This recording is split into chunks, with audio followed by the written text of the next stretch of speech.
So you're trying to get from point A, not having a crib, to point B, having a crib. If you are looking for that, here is the perfect, and I mean the perfect checklist that you guys can literally go through step by step in order to get them keys in your hand and finally get your own house. What's going on, you guys? Welcome back to another video of the Home Buying 101. Again, this channel is literally all about buying a crib, buying a house. I really want to help as many people as possible. I'm personable. I'm right here for you guys, willing to help in any way that I can. And in this video, we're really going to be taking step by step exactly what the checklist that you guys can walk down when it comes to buying your first house. And number one is really knowing, and I say this all the time because it's so imperative that you guys really start to look at your figures, which is your monthly, your money that's coming in and out of your pocket. Knowing that and really setting a budget for yourself can help you in the long run. Don't be trying to keep up with the Joneses. Don't try to buy. I know Instagram and Facebook make it seem like rich is the new way. If you're rich, money is not always the thing that's flashy. Remember that, guys. True wealth, if you look at Bill Gates, you look at Oprah, they not walking around with the Gucci, Louis and everything all the time, or they may not have the biggest house right away. So if this is, especially if this is your guys' first house, don't worry about HGTV. Buy the house that you truly can afford. And 5 years from now, you want to be able to afford that. You still want to be living there. You don't want to be struggling or just be working just to pay a mortgage. You still want a vacation. You still want to travel. Still have a car. Still do the things that you want to do in your life and not just be strapped down to your mortgage. If it's just you, look at your monthly income. See what you guys are bringing in. See how much you can afford. Or if it's you and a partner, look at both of you guys' income. See what you guys can afford. And this is really a trick that not a lot of people will tell you. But let me tell you, it's something real good. If you guys are in a relationship or if you're married, try to get pre-approved under just one person's income. And I tell you why. This is a little house hack trick.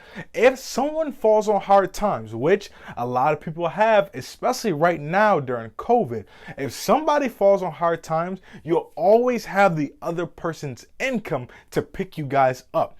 Or you do another thing. If your guys living off of one person's income, you can always use that second income to either save, invest, or buy another property that pays for the one that you are living in. So that's a little house hack trick. Let's get back to the checklist. Number two is similar to the first one. Check your credit, guys. If you guys need help or you need a credit repair, make sure you guys reach out to me. But check your credit. Right now, COVID has spiked a lot of things up. But before COVID, you could probably get pre-approved for an FHA loan right around 580 to the low 600s. Right now, they're pushing closer to the 660, 680 range, but you never know. Talk to those mortgage lenders, and we'll get into that later in the video, but talk to a couple lenders, see what their requirements are, but make sure your credit is as high as it possibly can be once you go to talk to those lenders to get pre-approved. Leading on to that is getting a pre-approval. They'll always ask you for a few things, and they'll check a couple things.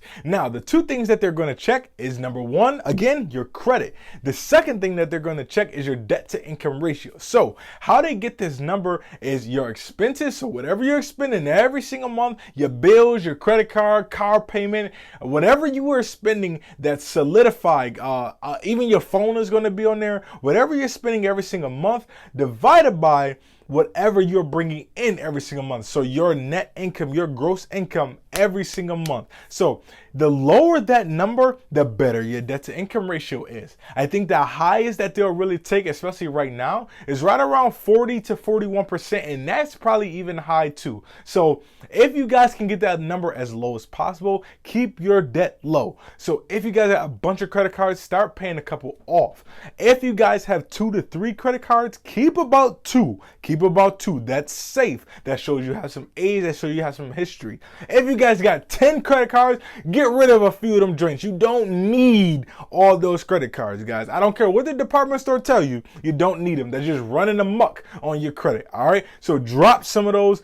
Build your credit up. Have your debt to income ratio low. You'll have a better chance to get pre-approved. The documentation that they're going to ask for is your W-2s from last year, 1099s, depending on what type of, if you're self-employed or you have employment.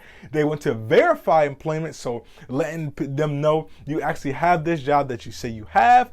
You need your social security card when you go in there, and you also need your regular ID, driver's license, ID, whatever you guys want to call it. And then last but not least, they'll make sure and they'll ask you for your bank statements. So they'll like to see, I think it's always between 2 to 3 months. So if you guys can have all those things in a row ready to get pre-approved, that will save you weeks and weeks of procrastination, so you can expedite the process of getting your home quicker. Now, once you have those few things, you're really ready to start searching for a home if you haven't already. I know a lot of you, once you think about buying a home, you start searching, which is good. But once you start searching for a home, know what you're looking for. And this is something that will help you find the right house a lot faster than just going from open house to open house to open house.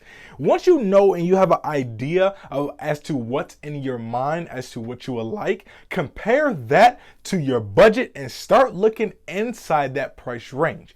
And that's what I mean. Having a budget and getting that pre-approval is so crucial.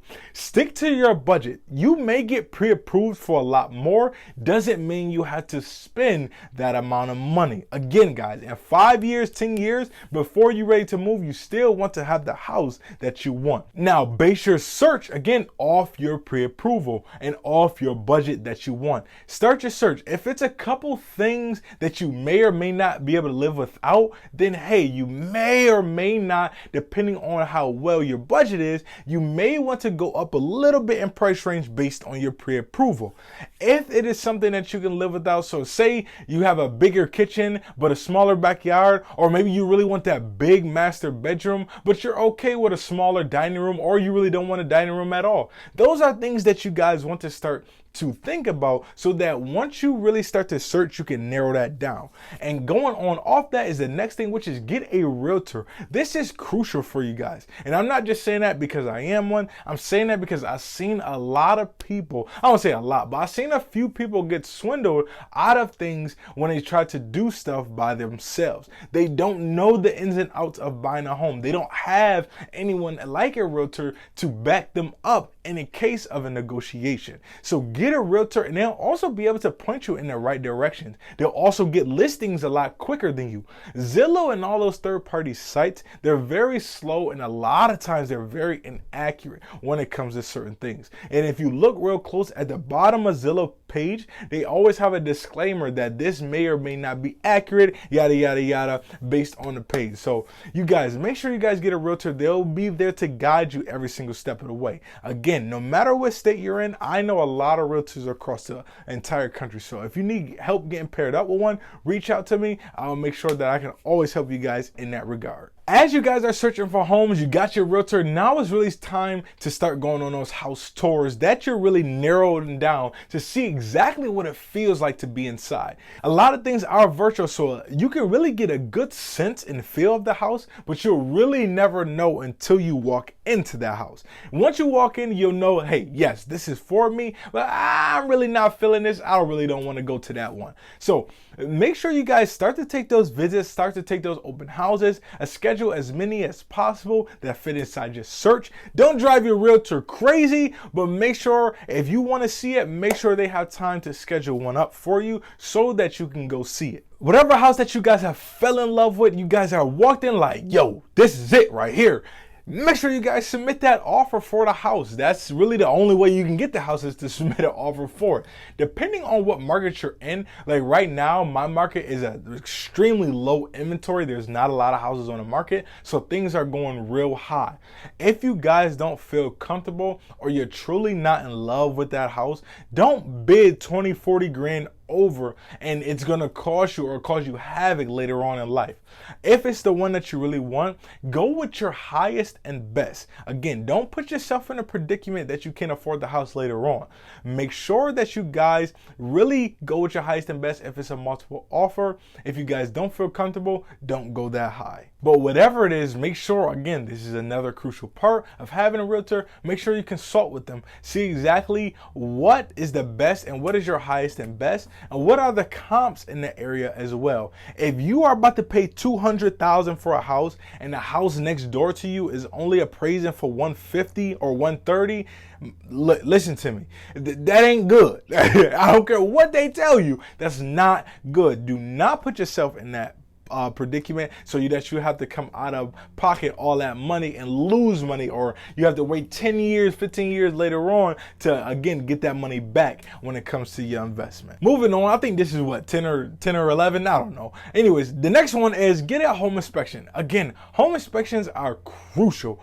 You want to know every single thing that's going on inside your house. Your foundation, your hot water tank, your furnace, electrical, roof, and anything else that goes on inside the house. Those are things you want to make sure that you guys know about. You don't want to not get a home inspection and a year later you got to put a roof on. You just missed out on paying $400. Now you have to pay $10,000 compared to what you could have spent and found that earlier had the seller put the roof on, and now you saving money. So get a home inspection. It can save you tons of money, and it's good to know everything that's going on inside your house. So the next thing is ordering your appraisal. This is generally done by the bank. You're really just paying a $250 or whatever it is to get it done. Now, the bank always orders this for you guys. Once you get the appraisal, you can really have three different scenarios. It can appraise for what you paid for it. It can appraise higher than what you paid for it, which is excellent because now you have equity, or it can appraise lower than what you pay for it. If it appraises right at your purchase price, that's great. No sweat off your back. You're not losing none. You're not gaining any. If it appraises higher, that's amazing. Now you already have equity in the home. If it appraises lower, now you have to do something, which is leading on to our next step. Now you have to do some renegotiation on that price. And that is because you're not going to overpay, nor is the bank going to approve your loan based on something that's overpaid unless you come out of pocket. The bank will never approve of a loan that's appraised over the value of the purchase price unless you are willing to come out of pocket. You can show that money coming out of pocket, so in your bank statement or in a bank account or something like that, that you will be willing to pay over that appraisal amount. So if you guys find yourself in that position where the appraisal is a lot lower than your purchase price, make sure you guys renegotiate with that seller. And if the seller gives you a problem, say, hey, look, my man, either way, somebody is going to find themselves in this predicament again. You're going to find yourself in this predicament again because the next person that comes with a mortgage is only going to say and find the same thing as far as the appraisal value goes. So you might as well just work with me because it ain't no sense of y'all going through and restarting everything. I don't want to lose a house. You want to sell a house, so sell it to me. Something as simple as that. Have your realtor talk to them can really make a world of difference, and you guys can agree on something based on that, a fair price for everybody. And last thing is closing on your crib. You're getting them keys to the house. Generally, depending on where you are, it may take anywhere between 30 to 60 days to close. If you're in New York like me, it takes about 60 days to close. So down south, I know it's a little bit quicker because they don't have as many things to go through. New York just slow with stuff, and they always tax you. Anyways, but make sure you guys, if you guys have any questions, make sure you guys let me know. Getting them keys to the house is always the final and last step, and it's probably the most beautiful thing. You remember when you got your first car? Imagine how I feel to get your first crib. Make sure if you guys have any questions, reach out to me, hit that subscribe button, hit that little notification bell. I'm always here for you guys, no matter what it is. Shoot me an email, and I promise you guys I will respond to it. Talk to you in the next one.